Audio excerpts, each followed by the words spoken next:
Hello everyone, I'm Shailen Kasera from ASHRAE Rajasthan chapter. I welcome you on behalf of ASHRAE India chapter and ASHRAE Rajasthan chapter. Today we have ASHRAE Distinguished Lecturer Mr. Daniel Nal for webinar presentation on water conservation and HVAC design. Mr. Nal is a graduate of Princeton University and Cornell University. He is a registered architect, a professional engineer, an ASHRAE Life Fellow, a Fellow of the AIA, a Lead Fellow, a certified building energy modeling professional, a high performance building design professional, and a certified passive house consultant.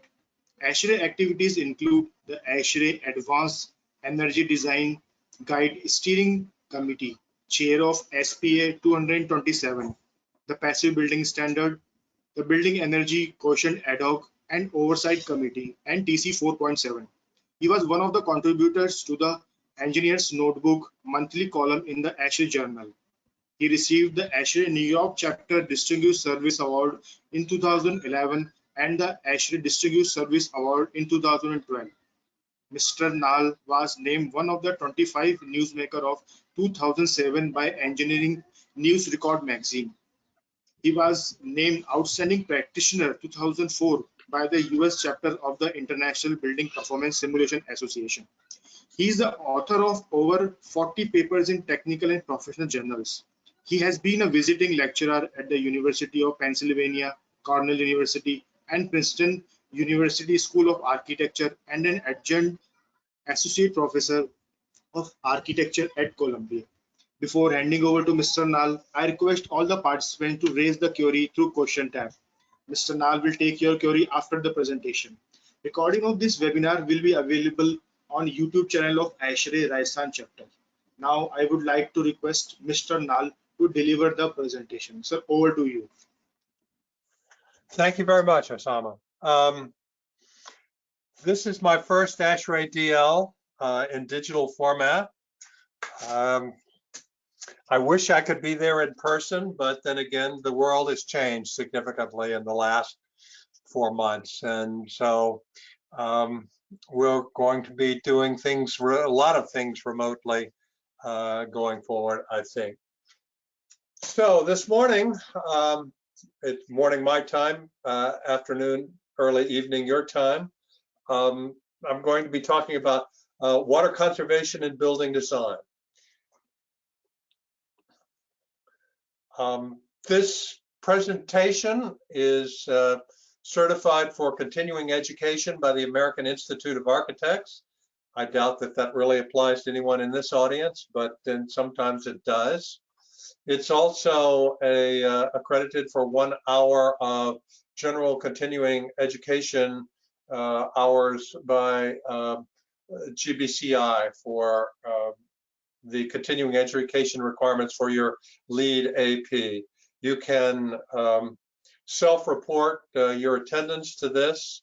The course ID you can see at the bottom, 092-000-5383, and if you report with that number, you should get credit for attending this session.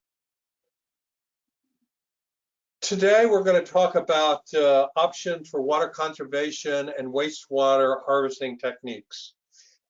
The technology for water conservation will be discussed. Utilization of on-site non-potable water resources will be discussed, and methods of capturing and treating these resources will be presented. The requirements of water consumption end uses that can benefit from non-potable resources will be presented, along with technical issues that limit the exploitation of these resources. Case study showing a 2/3 reduction in potable water consumption through utilization of both conservation measures and non-potable water harvesting will be presented.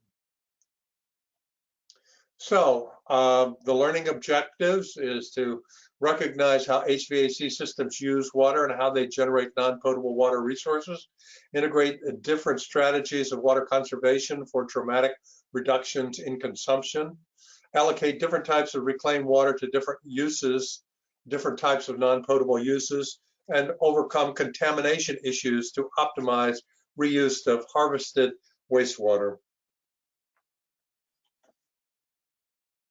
Our ASHRAE slides. urging you to complete the online critique when this presentation is done, and to encourage you to volunteer and participate in ASHRAE.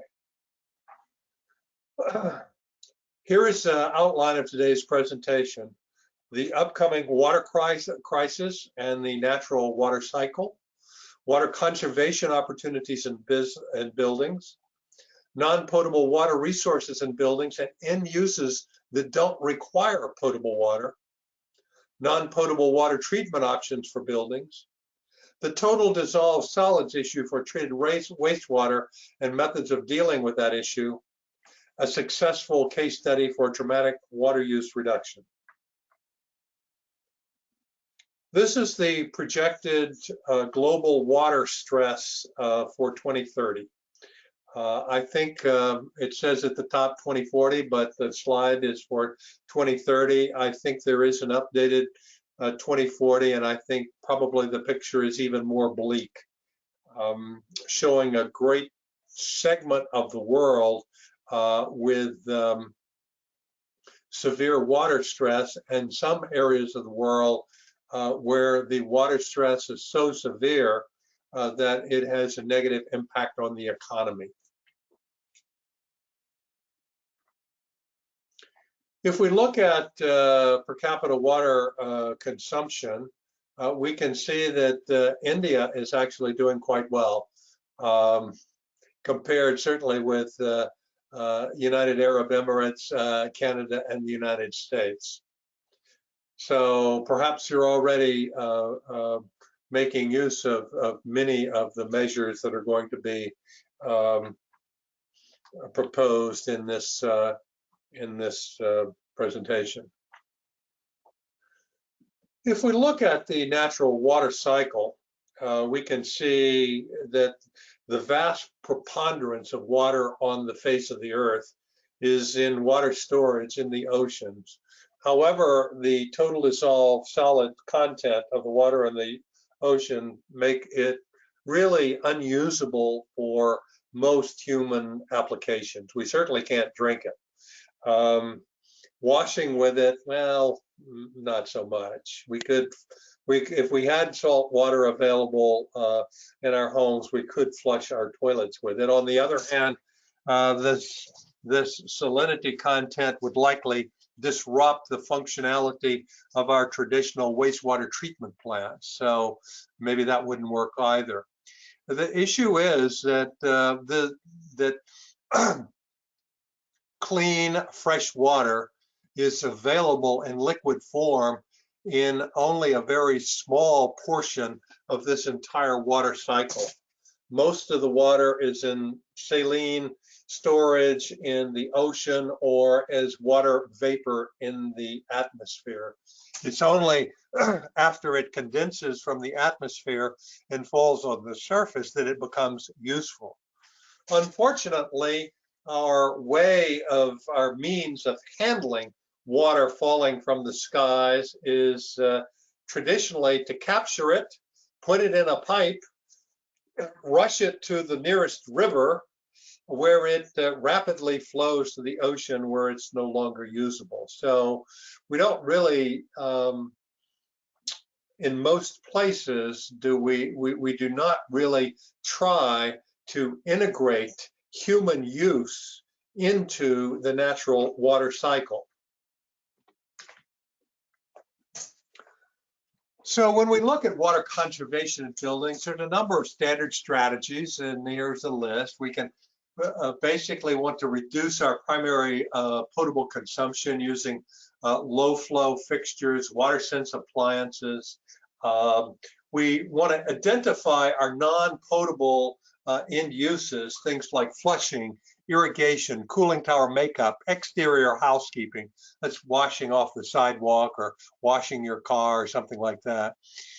We want to look at the ability to harvest non-potable resources, HVAC, condensate, stormwater, roof runoff, cooling tower blowdown, surplus groundwater. Each of these had different levels of contamination and different suitability for specific end uses.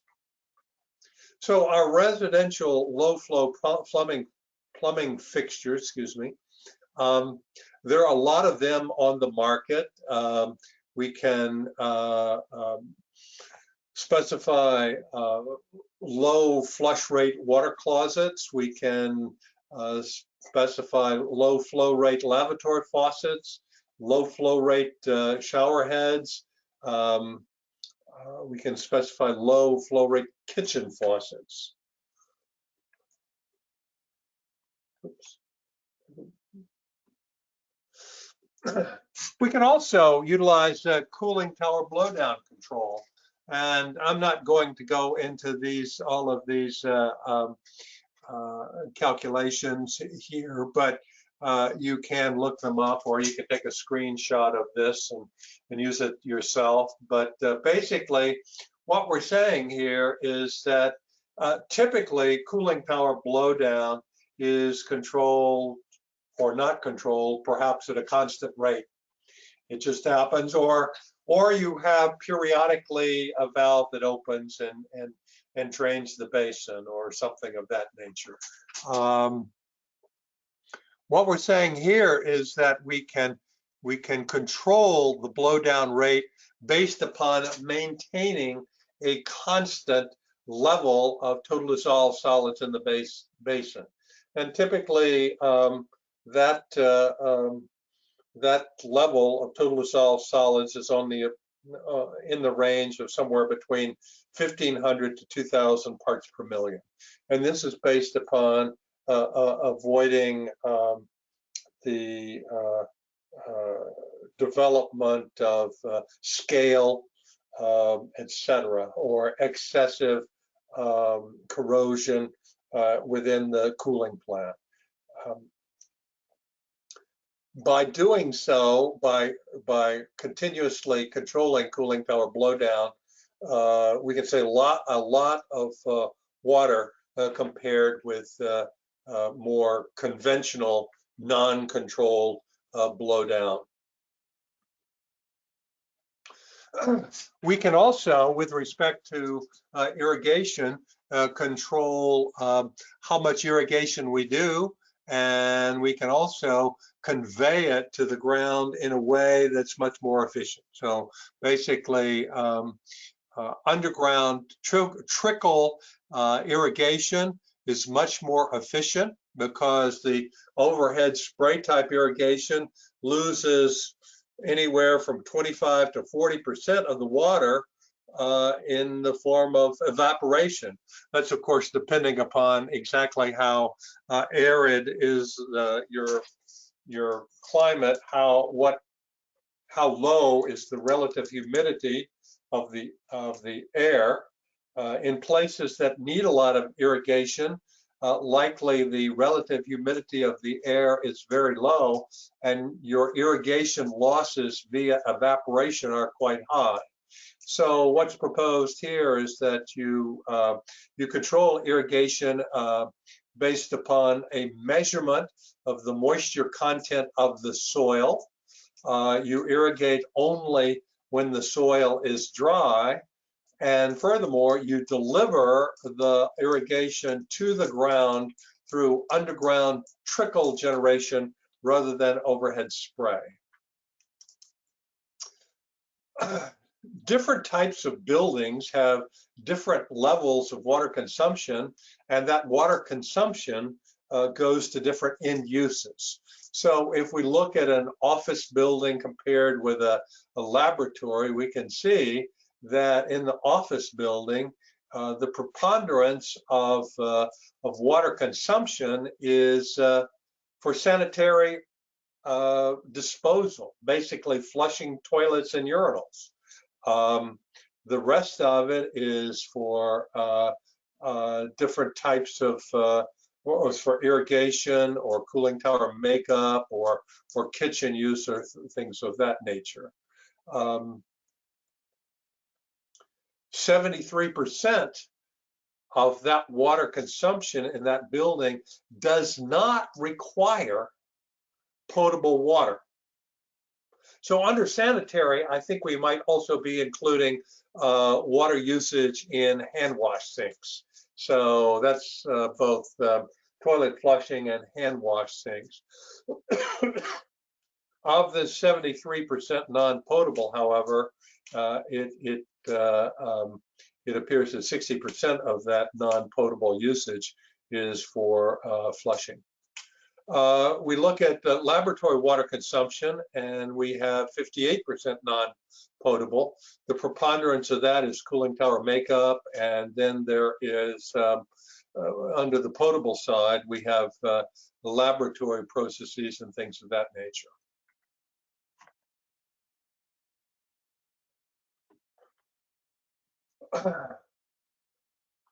If we're looking at utilizing our non-potable water assets, we can evaluate them with respect to what kinds of contamination they might have. And we can compare these with the water that comes in from the city. Now, arguably, in some cases, water that comes in from the city is not healthy. We have our example in our country of Flint, Michigan, where there were high levels of lead salts in the city water supply, causing a lot of health issues, primarily for children. One thing I need to point out at this time is that potable, the word potable as a descriptor of water is not a chemical definition. It is a legal definition. Potable water is water that has been certified by an authority designated with that responsibility and duty by law that the water is safe for human consumption. So clearly, Flint, Michigan had potable water, but it was not safe for human consumption because the authority having jurisdiction for the monitoring and correction of that water supply failed.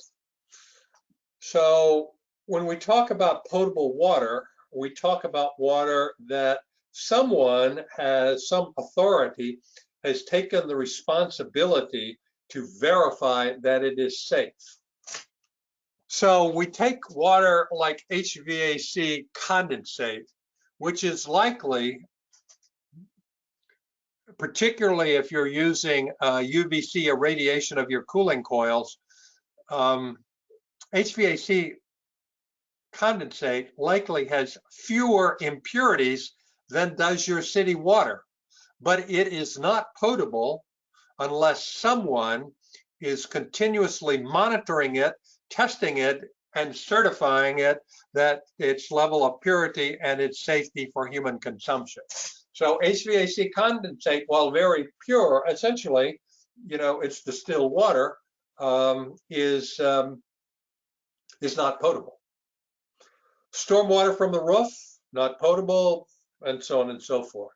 And here are the various categories, and here are the levels of contamination in each of these categories of non-potable water. Some of them, black water, sewage, has got high levels of all kinds of contaminants and is not really suitable for use for anything except possibly for thermal harvesting, either extraction of heat or rejection of heat from HVAC systems. We are beginning to see some projects in the US where we are doing thermal harvesting of sewage lines.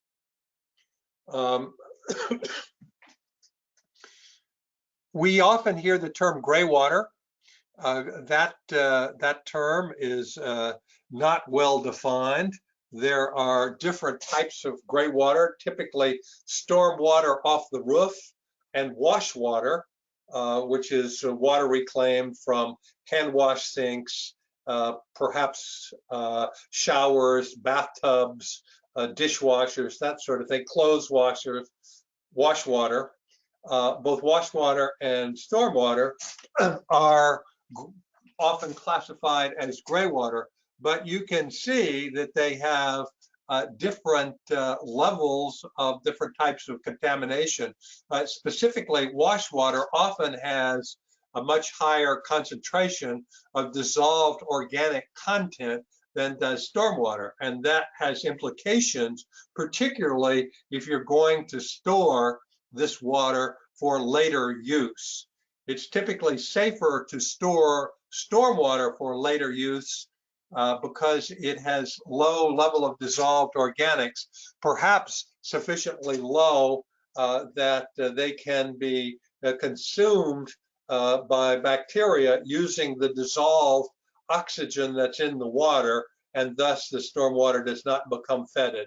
Whereas wash water, the level of dissolved organics is sufficiently high that if it's stored, the aerobic bacteria will consume the some level of the dissolved organic content until such point as the dissolved oxygen in the water is depleted, at which point the anaerobic bacteria take over and the wash water begins to stink, because one of the characteristics of anaerobic bacteria is that they excrete some organic compounds, gases that human nose can quite readily detect.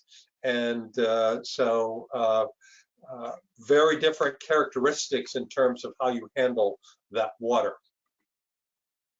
So if we look at matching our sources and end uses, city water, we can drink it, we can use it to wash our face, our hands, our bodies. HVAC condensate, we can use it to flush toilets. We can also use it for domestic hygiene. We could wash our clothes in it. Potentially, if we use a germicide detergent, we could wash our dishes in it. And a lot of people, particularly women, like to wash their hair in distilled water because it results in less soap film clinging to their hair. Similarly, stormwater, good for flushing, good for cooling tower makeup. Stormwater on grade typically has more organic content and more particulate, suspended particulate matter than does stormwater off the roof.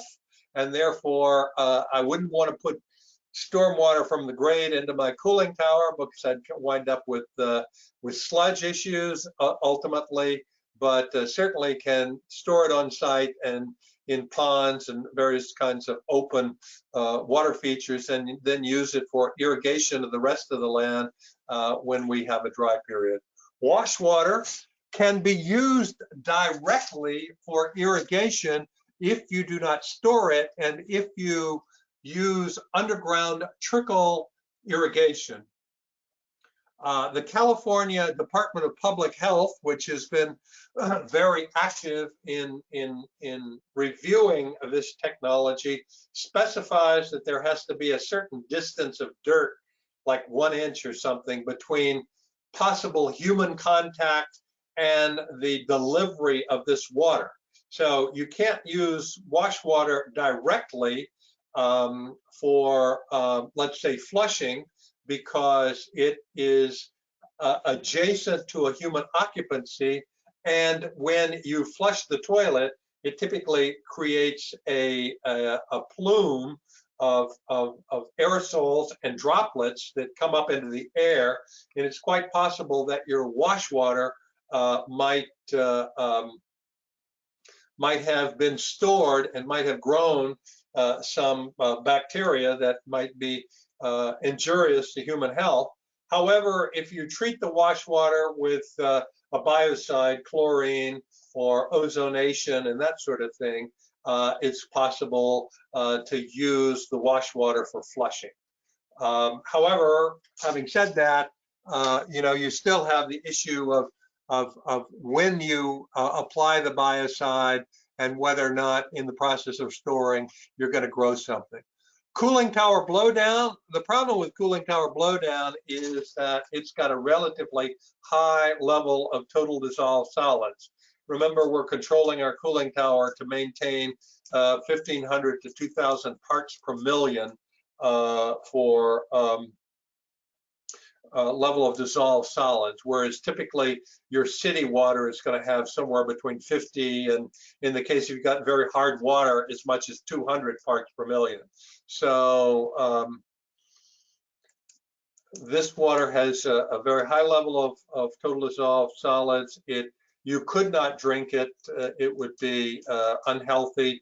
It will likely kill your plants if you try to irrigate directly with it. However, it's possible to treat this cooling tower blowdown with reverse osmosis, and I'll get into that in more detail in a minute, but it turns out that when you have a very slightly brackish water source, such as cooling tower blowdown, and in some cases some wells, the energy content, the amount of energy required to create clean water using reverse osmosis is really quite low, because the pressure differential across the semi-permeable membrane in the reverse osmosis device is that required pressure to push clean water across the membrane is dependent upon the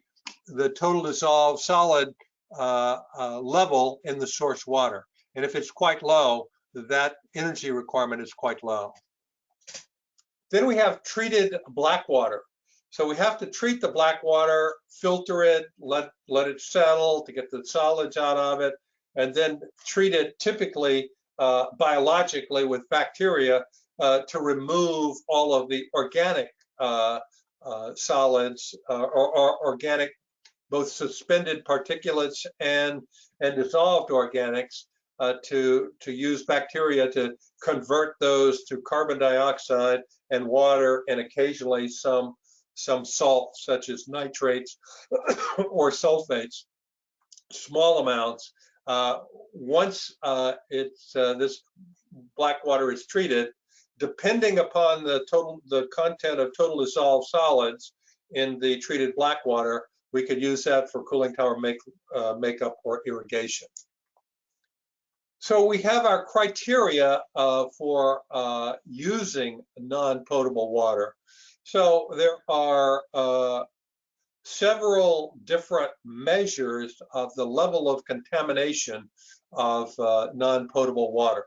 One of these is what's called the biological oxygen demand, BOD. What that says is how much we presume that we have aerobic bacteria that would consume the organic content of this water, of these contaminants, organic contaminants. Our bacteria will consume them. The question is, how much oxygen is required by those bacteria to remove all of the organic contaminants from the water sample? So that biological oxygen demand, milligrams per liter of oxygen required to remove the contaminants, is a common measure of how much organic contamination exists. And you can see that if we're going to irrigate ornamental plants or fruit trees or fodder crops, so we're not talking about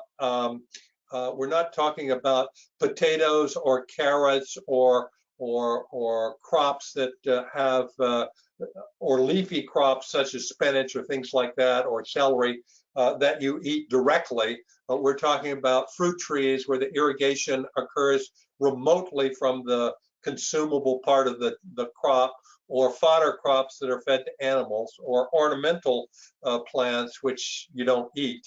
Then the BOD has to be less than or equal to 240 milligrams per liter. We have irrigation of vegetables likely to be eaten uncooked. It has to be less than 20, and if we're going to be flushing toilets, it has to be less than 10. These are the requirements for how often the sample must be taken to verify that this level of purity. We have the total dissolved solids, or excuse me, total suspended solids, and these are a measure of just how cloudy is the water. And this is in milligrams per liter. And you can see different levels for the different non-potable end uses. And then we have fecal coliform. This is obviously the bacteria that comes from human elimination of solid waste. It's a measure typically of all, we can evidently fecal coliform bacteria are very easy to detect, and basically by measuring that count, it's taken as a surrogate for the overall bacteriological contamination of the water sample. So they basically count the fecal coliform in the sample, and then it indicates exactly how much total bacteriological sample or bacteriological contamination there is in the sample, and that's the frequency of the testing. If we look at the characteristics of gray water, that is of wash water in this circumstance, the total BOD typically is somewhere between 90 and 290. Total suspended solids of 45 to 330. The turbidity is of this amount. The fecal coliform may be quite high, and this is the level of our pH. So basically, what this indicates is that wash water to be used for flushing likely has to go through some treatment. The treatment typically can consist of filtration, chlorination to kill the fecal coliform or to kill bacteria. But prior to the chlorination, what you may want to do is to have a treatment tank wherein you aerate the water. Basically, you bubble air through the water. That will enable or provide sufficient oxygen that your standard aerobic bacteria can remove much of the organic content. And then, so basically, first thing you do, you filter the water. Next thing you do, you aerate it, you let it sit, and then you chlorinate or ozonate it before it's delivered to be used for toilet flushing. We can harvest gray water directly for trickle irrigation. And in this case, we have a surge tank. You can see that the intent of this surge tank is not to store the water. It just recognizes the fact that the water, incoming gray water, does not come in a steady stream. Rather, it comes, in the morning when people flush showers, and there may be a lot of, or when people are taking showers, may come in a big rush. And so basically your submerged pump wants to deliver water to the irrigation system at a constant rate. So the surge tank merely smooths out the surges in supply so that, or the surges in intake to the system, so that the provision of irrigation to the soil can be more constant. So we have using gray water. We have preliminary removal of particulates and grit particles by screening or settling, and then we can use that for trickle or subsurface irrigation. We remove the suspended solid by screening sedimentation out. Then we might be able to use it for surface irrigation of ornamental plants. Biological treatment and removal of common biodegradable organic pollutants. Essentially, what that means is either an activated sludge or just an aerobic treatment, and then we can use it for cooling tower makeup. And then if we want to use it for flushing, we need to remove certain specific pollutants, nitrogen, phosphorus, color, odor, etc. And these are the various technologies that are available for this level of treatment to be able to use it for flushing, depending upon the level of contamination that is in the gray water. So, for example, water from clothes washing has a relatively low level of organic contamination compared with, let's say, a shower, where people are using soaps and shampoos and body wash and hair conditioner and all that kind of stuff.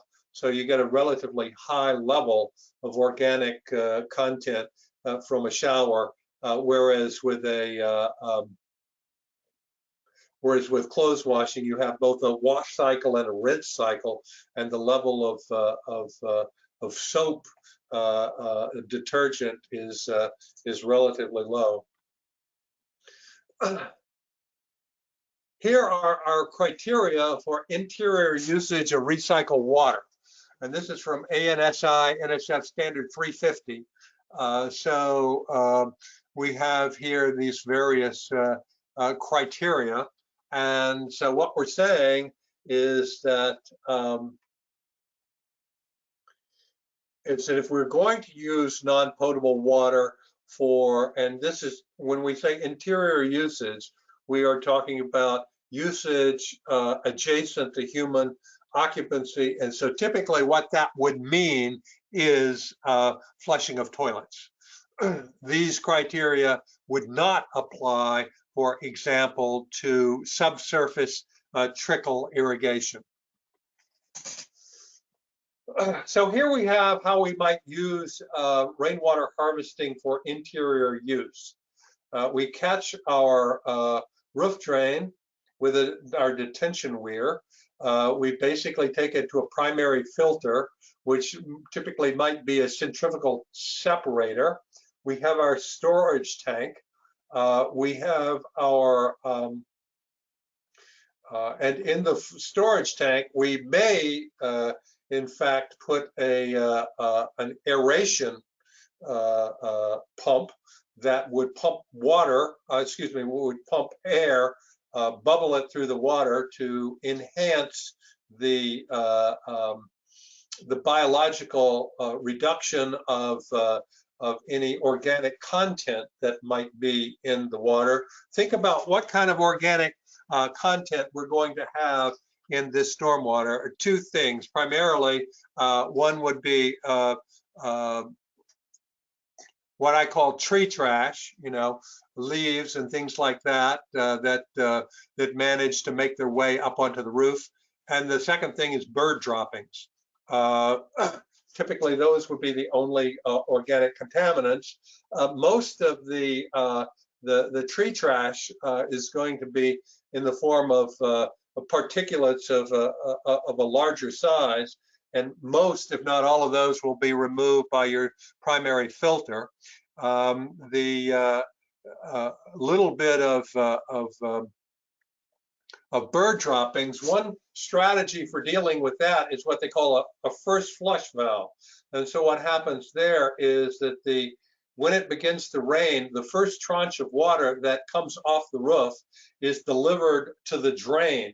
And it's only after the water has been running for a period of time that you actually capture it.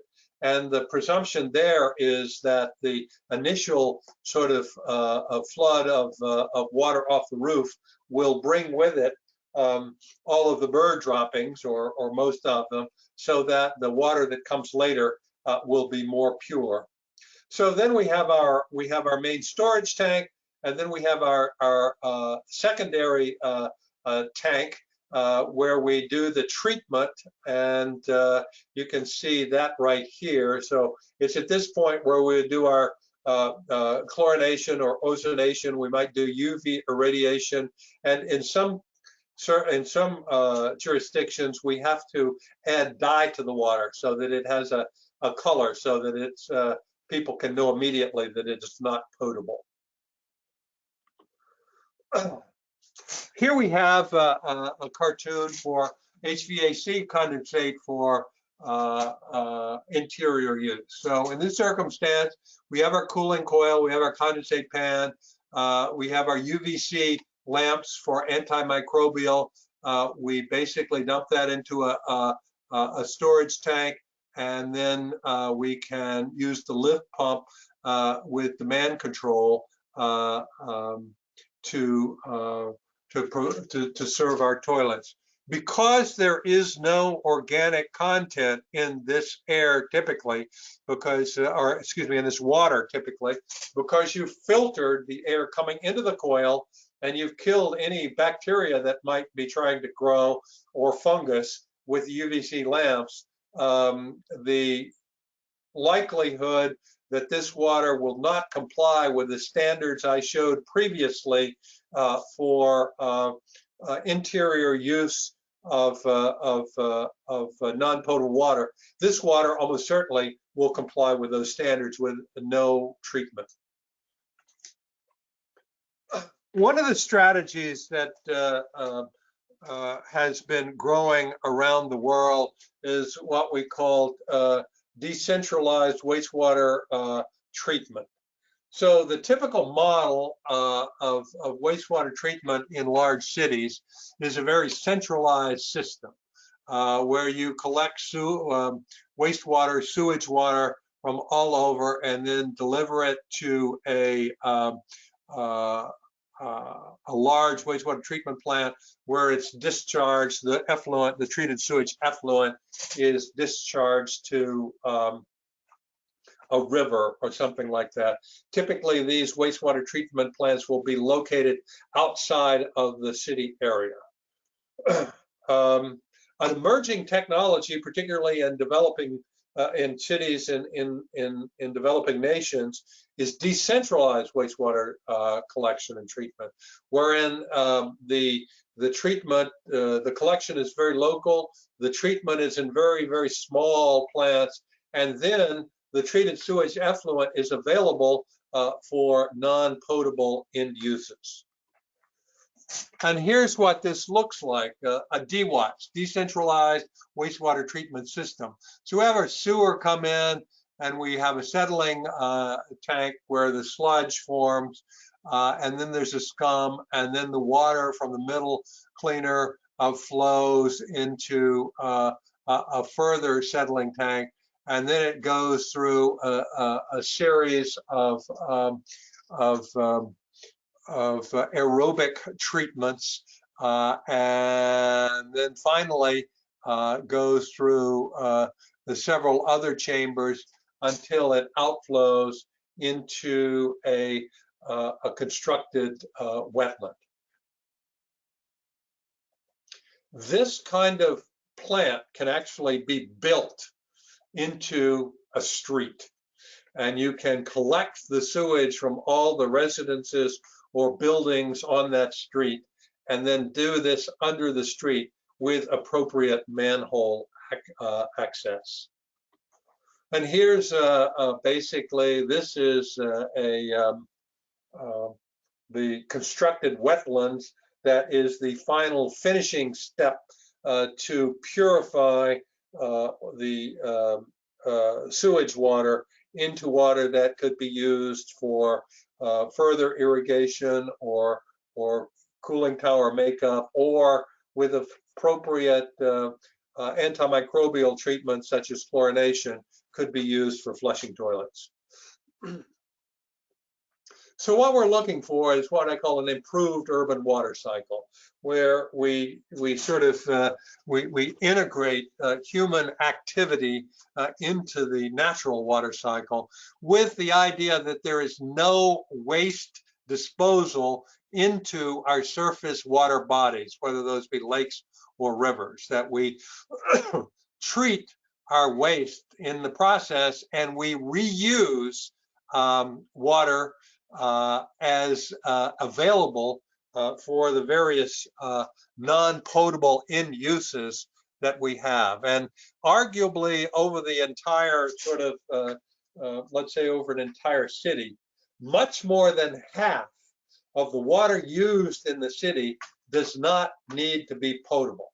It has to have various levels of contamination control, ranging from a lot, significant removal of contamination to not so much. So things like underground trickle irrigation requires much less treatment than, let's say, flushing toilets.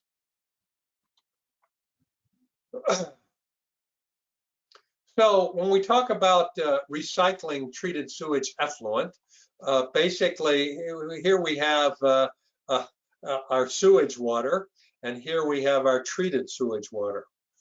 And this is a large typical sort of sewage treatment plant. The problem, however, is that typical sewage treatment plants do not deal with dissolved solids. Dissolved solids are inorganic salts of various kinds. So standard treatment plants utilize bacteria basically to get rid of all the organic contaminants, but they don't do anything typically about the inorganic contaminants. So this is a sort of a little spreadsheet I did for ion and water mass balance for building sewage effluent. So this is an office building, and we have some water closets, some urinals, some lavatories, and this is the usage rate over the course of the day and all this kind of stuff. One of the things that we know is that the ion excretion average per person, and ion excretion basically is talking about salts of various kinds. So it may be standard table salt, which is sodium chloride. A major component of human salt excretion is bicarbonate. So we have calcium bicarbonate and sodium bicarbonate. Also includes some a little bit of sulfates, some carbonates, various things coming from human beings, depending upon what they eat. But this is 72.8 grams per day. So we go, if we say in this office building that each person loses of the total ion excretion per day, they 33% is deposited in this office building where they're working for 8 hours. And so that means that in the building, each person is putting out 24 grams, and the sewage flow is this. What that means is that the effluent total dissolved solids rise in the wastewater coming out of this building is 589 milligrams per liter. That is 589 parts per million.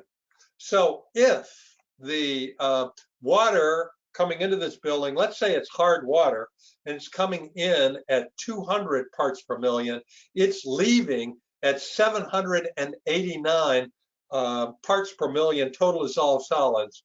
And one of the things that we can know is that that's not good for makeup water for your cooling tower, because basically your blowdown, your concentration ratio for your cooling tower, if you're putting in 789 parts per million and you're trying to maintain, let's just make it easy, 1,550 parts per million, your blowdown rate is going to be half your makeup water rate. So you're going to be throwing away half the makeup water that you put away in that cooling tower, and only half of it will be used for evaporation. Also, 789 parts per million are probably going to kill most of the plants that you would use to irrigate it. So this is an issue. So one of the ways of dealing with this issue is to use water appropriately for different end uses. So what we can do is that we can use the treated sewage effluent for toilet flushing, and basically we can use the recovered rainwater from the roof and the HVAC condensate, which have very low total dissolved solids. We can use that for makeup for our cooling tower. Our cooling tower effluent, in this case, we're going to throw it away, and then we're going to lose a significant portion of our wastewater from our hand wash sinks and from our from our water closets to the sewer outflow.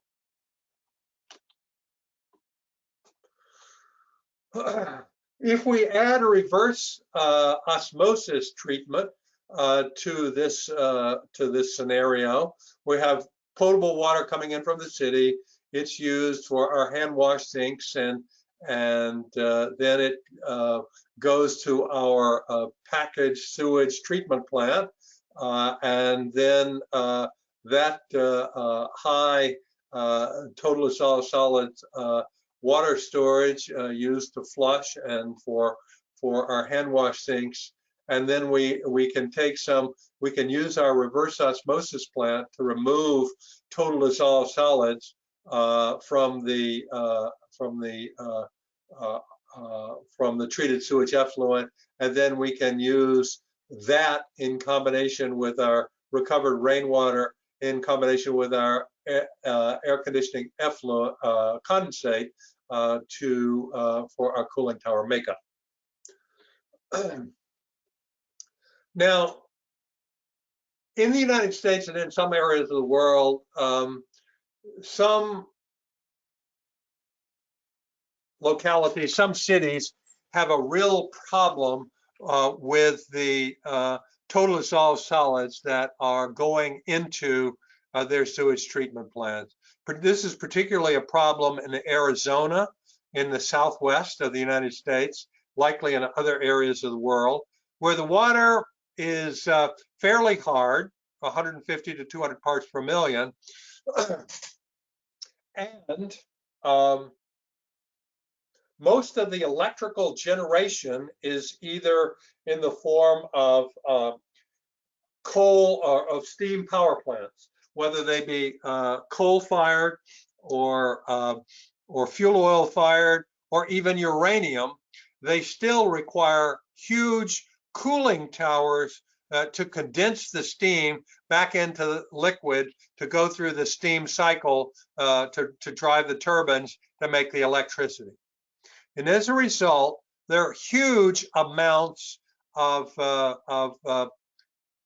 had been huge amounts of cooling tower blowdown flowing into the local sewer system. So remember, we're controlling our cooling towers to have a total dissolved solids level of 1,500 to 2,000 parts per million. So when you've got a multi-megawatt power plant, that's a huge amount of blowdown flowing into the local sewer system. And with that huge amount of total dissolved solids, what happens is that the discharge from the sewage treatment plant has a very high total dissolved solids because the sewage treatment plant does nothing to remove those.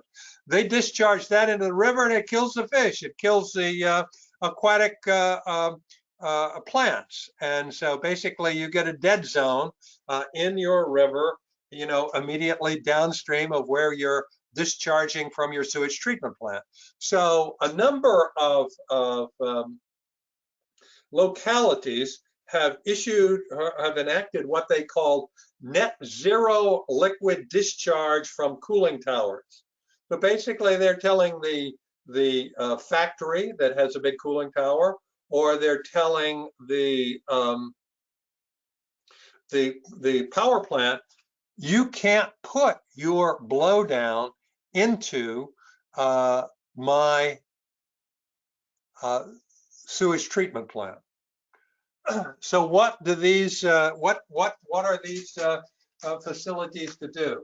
So what has happened is that there's developed some recent, relatively last 10 years, technology for cooling tower treatment that really enhances the concentration ratio that you can achieve in the cooling tower by allowing very, very, very high total dissolved solids in the cooling tower water. So basically what happens is this. The first thing that happens is that the makeup water is softened. So basically what happens in this chemistry is that all of the magnesium and calcium ions are removed and sodium ions are substituted. And the reason for that is because sodium salts, sodium carbonate, sodium chloride, sodium bicarbonate, sodium sulfate are all much, much more soluble than are the calcium and the magnesium salt. So you can have a much, much, much higher concentration ratio or total dissolved solid parts per million of sodium salts than you can with calcium and magnesium salts before you start developing scale. So the second strategy is to control the pH of the water in the cooling tower to in the range of 9 to 10, which is very basic. And what this does is this typically causes the ammonium ions to develop into ammonia gas, where it will be off-gassed from the water. The reason you're worried about that is because ammonium ions will attack any copper, solid copper in the system. So if you have any copper or brass fittings, ammonium ions will attack that. But if you get rid of the ammonia by off-gassing, if you get rid of the ammonium ions by off-gassing ammonia, then in fact you'll not have that problem. And then the third major step is to control the silicate concentration of the water. So you want the silicate concentration in the water to be such that you form a very thin scale of silica on all the metallic surfaces to protect them from corrosion. And a number of facilities have successfully implemented this rather complex cooling tower water treatment regime, and they are able to achieve concentration ratios in their cooling tower of as much as 750 to 1,000 to 1, and they are running total dissolved solids ratios in their cooling tower water of 100 to 150,000 parts per million. So basically, the total mass content of their cooling tower water is somewhere between 7 and 10% dissolved solids. These dissolved solids remain dissolved because they are sodium salts, and you're controlling the scaling, you're controlling the corrosion.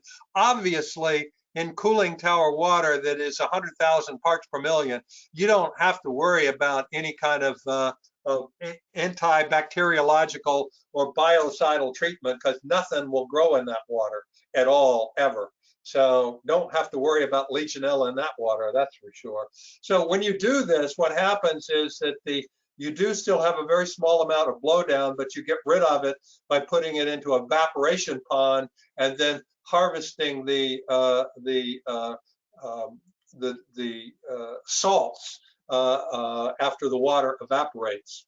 And when you go through that, you wind up with a system like this, where the cooling tower makeup requirement is reduced, and there is no recovery of blowdown, no rejection of blowdown into the sewer.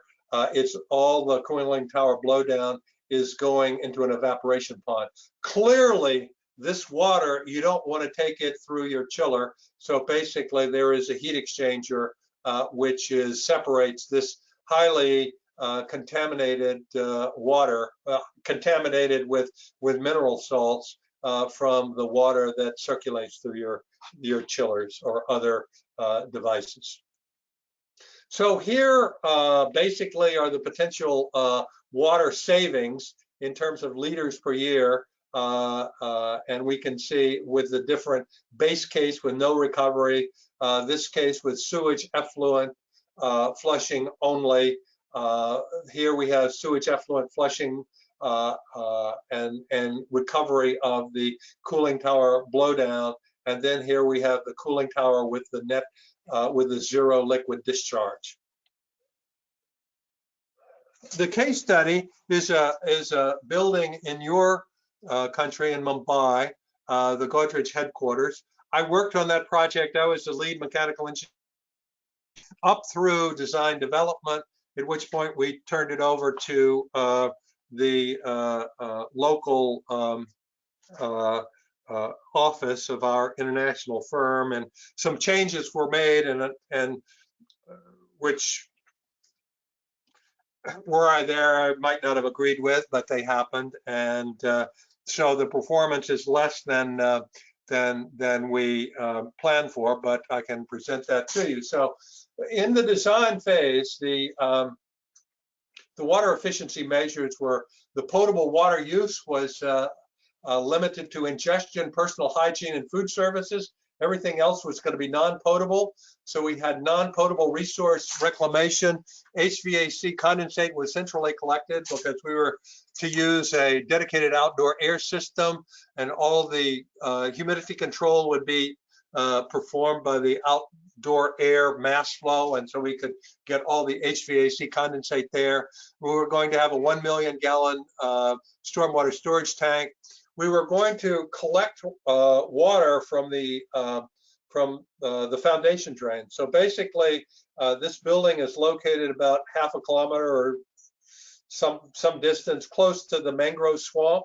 The water table is less than half a meter below the surface. We have an 11-meter deep basement. I asked the geotech engineer if it made sense to have foundation drains. He said, yeah, you could put them in. They're not expensive, but they're not going to do much to reduce the hydrostatic pressure on the foundations because the ground is so porous. I said, but we could put them in anyway, and it wouldn't cost very much. They're just PVC pipes that are perforated. And he said, that's correct. And I said, that wouldn't qualify as a well either, would it? Because local authorities said they were not allowed to have any wells on the site. He said, no, it's not a well. So we were going to collect that water. The problem with that water was that it was about 1,200 parts per million total dissolved solids because of the fact that it was so close to the mangrove swamp. The groundwater was brackish. But you know, this is good. This is good stuff for our reverse osmosis system. And then we were going to have our reclaimed water treatment. The storm water would be filtered and chlorinated. The tertiary black water treatment with the membrane bioreactor system. We'd have cooling tower blowdown and groundwater treated with reverse osmosis to remove the dissolved solids. This latter measure was removed from the final design after I left the project. So here we have our membrane bioreactor treatment for the black water. Here we have our packaged reverse osmosis system. I was really proud of the fact I found you could buy these packaged, a package that has 14,000 gallon per day input and 11,000 gallons per day output. You could buy that on a skid for $50,000, which was a great value. The energy content of this water, it's basically less than 1 kilowatt hour per cubic meter of water input. And when you look into that, that is approximately equal to the pumping energy that is put into your city water to get it to your site. So this is not a huge additional energy cost. If you're doing RO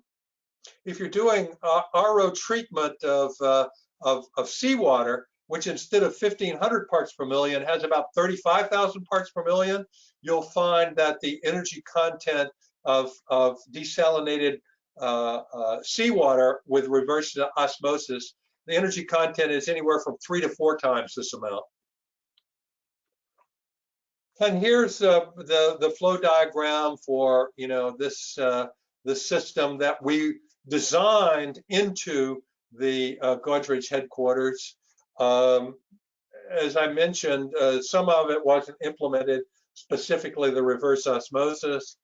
We have here our design usage was to be about 359,000 liters per day, and of that, 124,000 was going to be potable from the city, and all of the rest was going to be recovered from the treatment of the various non-potable sources on site.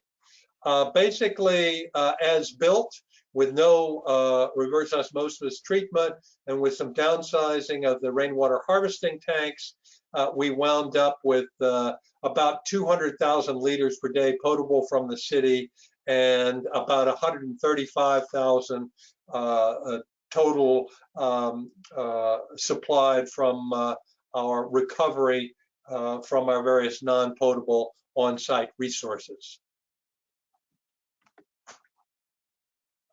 So this is stuff that I did when I was with WSP Flack and Kurtz, and the architect was Pelly Clark Pelly. MEP Engineering was WSP Flack and Kurtz New York, as it was known at that time, and I believe the engineering and construction documents and construction administration was by WSP India for a while, and then another firm subsequent to that.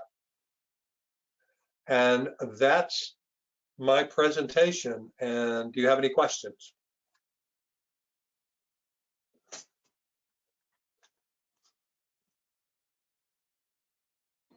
Yeah, thanks, Mr. Null. We can have few questions.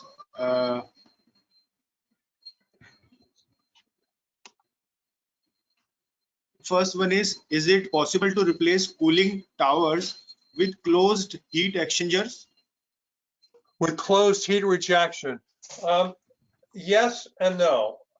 Here's the issue. And I've been working with this issue with the School Construction Authority of New York. Basically, if you have air-cooled chillers, there is some amount of additional energy for the production of chilled water that's entailed. Your best air-cooled chillers work at about 1.0 to 1.05 kW per ton. Your best water-cooled chillers with a cooling tower work at maybe 0.68 to 0.7 kW per ton, including the condenser water pump and the fans for the cooling tower. So the answer is yes, you can do that. And arguably, depending upon the water content of the energy content of the water, you could potentially make a case that the air-cooled chillers were in overall more energy efficient. Unfortunately, that energy content of the water is not something that measured directly as energy at the site, but it's an argument that is legitimate and could be made. One thing I would not recommend at all is using water-cooled chillers with closed-circuit dry fluid coolers. This is, I just finished doing a lengthy peer review of a project that proposed using these, and not a good idea. The total energy content of that technology is typically on the order of 0.2 to 0.3 kW per ton, greater than the energy content or energy use of an air-cooled chiller, where you are rejecting heat from the refrigerant directly to the air. So if you add the additional layers of heat exchange, so refrigerant to water and then water to air, and then you add the condenser water pump, and then you add even greater fan power for the closed circuit fluid cooler as compared with the air-cooled chiller, then in fact that closed circuit fluid cooler with a water-cooled chiller is not a good idea.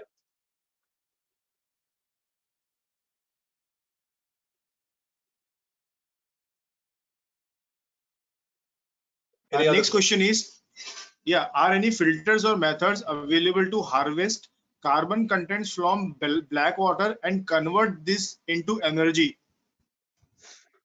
So yeah, some of the wastewater treatment technologies generate methane, and methane is energy and can be used for various uses within the building. So absolutely, that's the case.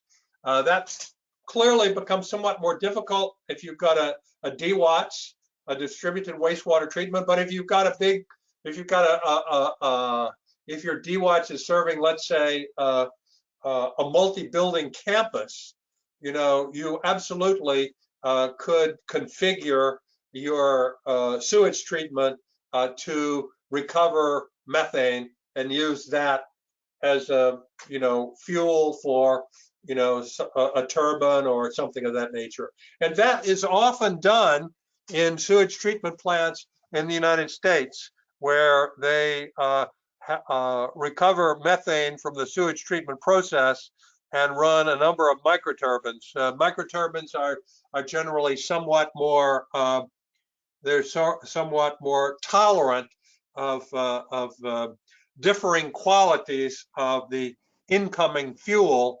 gas than are, let's say, reciprocating engine gas-fired engines.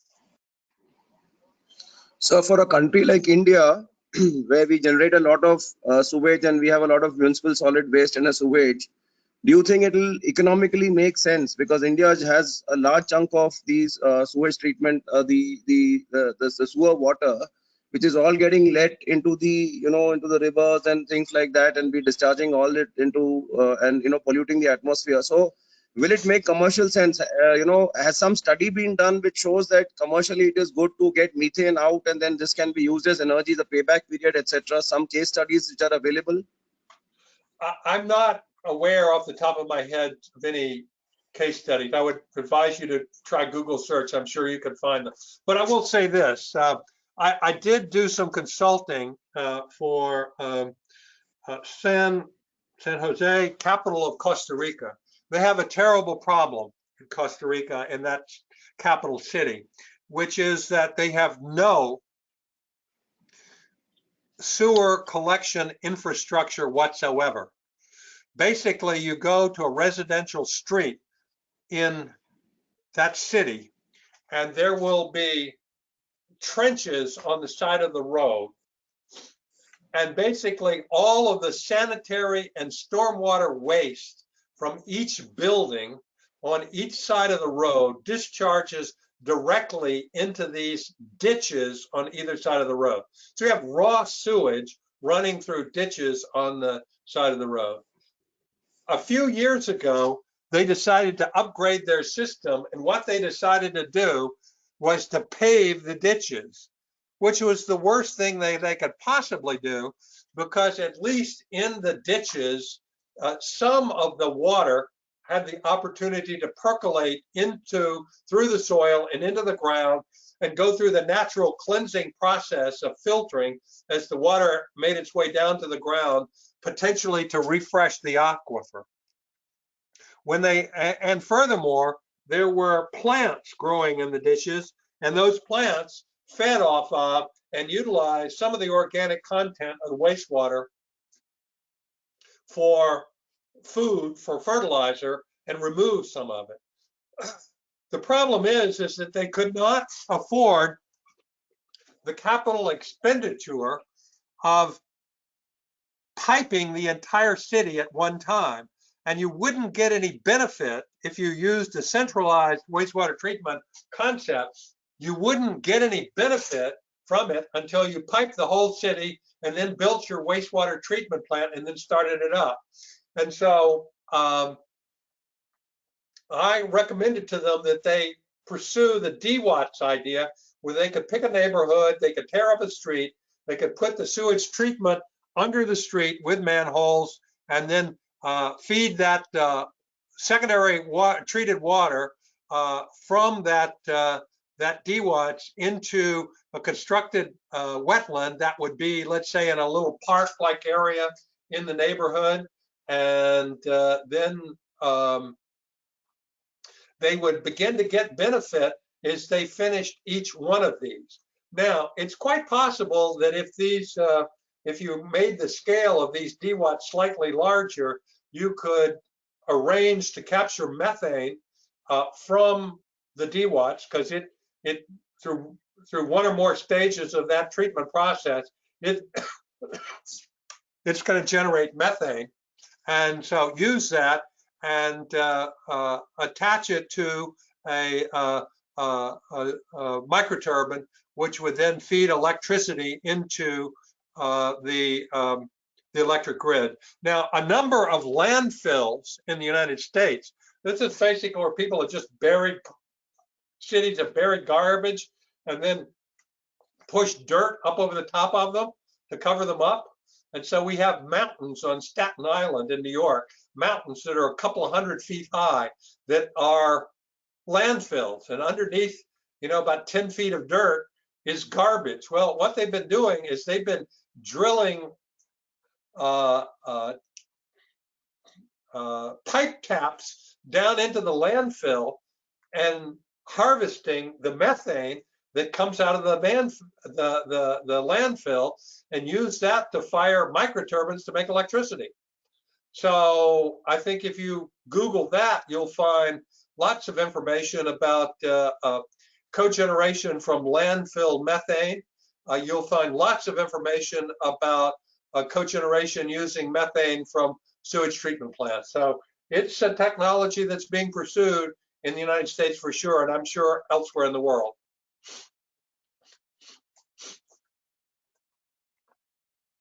Yeah, thank you. Thanks. So this methane actually it's biogas. So probably this can be used as biogas for many other purposes. So yeah, that's right. So I think thank you. Thank you for that answer.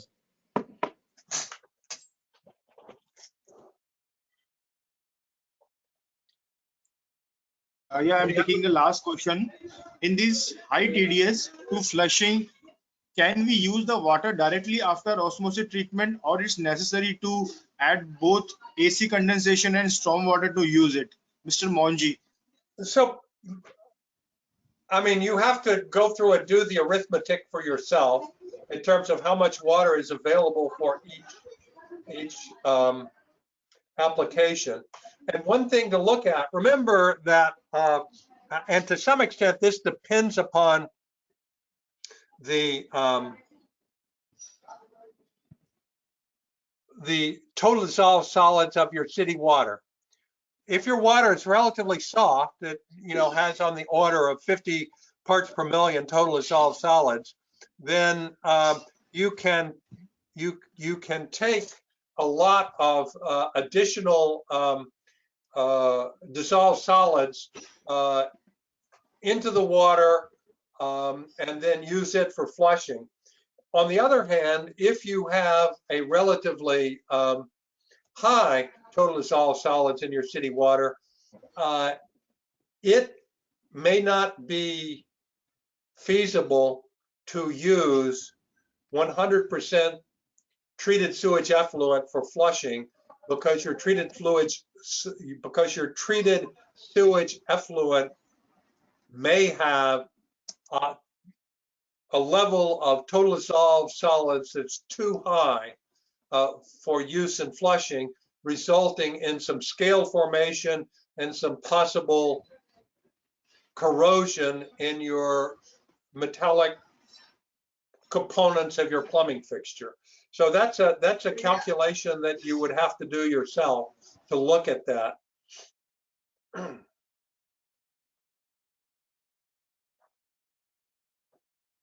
Okay, thank you, Mr. Nal, for delivering a lovely presentation on water conservation. It was attended by around 2,000 participants. Thanks to all the participants for patient learning. Thanks to Mr. Osama for providing the online platform. And last but not the least, I would like to thank to the president of ASHRAE Rajasthan chapter, Mr. Rishabh Kasliwal, and the president of ASHRAE India chapter, Dr. Varun Jain, for providing all this supports. Thank you all. Thank you very much for hosting this. I really enjoyed presenting it. Thank you. Welcome.